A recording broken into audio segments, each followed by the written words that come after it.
12 ফেব্রুয়ারি vote ডাকাতি হতে দেবে না জনগণ, ভাওয়াইলের সমাবেশে বললেন তারেক রহমান।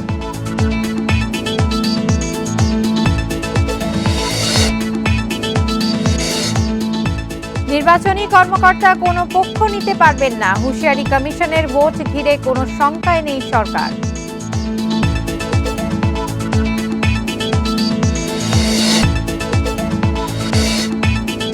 প্রথমবারের মতো পোস্টাল ব্যালটে ভোট দিয়ে আনন্দিত প্রবাসীরা, নিবন্ধন প্রক্রিয়া আরও সহজের দাবি।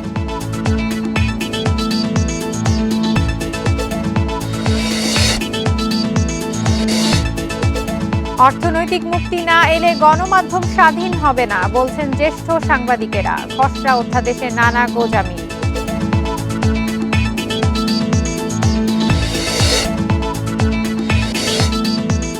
পশ্চিমবঙ্গে নিপাহ ভাইরাস ছড়িয়ে পড়ায় এশিয়ার বিভিন্ন দেশের বিমানবন্দরে কড়াকড়ি, যাত্রীদের স্বাস্থ্য পরীক্ষা।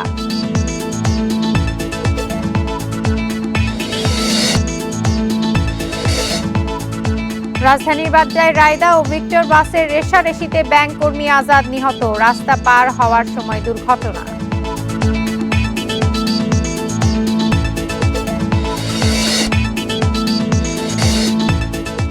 নারী টি-20 বিশ্বকাপ বাছাইয়ের সুপার 6 শুরু আজ, বাংলাদেশের প্রতিপক্ষ থাইল্যান্ড চূড়ান্ত পর্বে খেলার প্রত্যয়।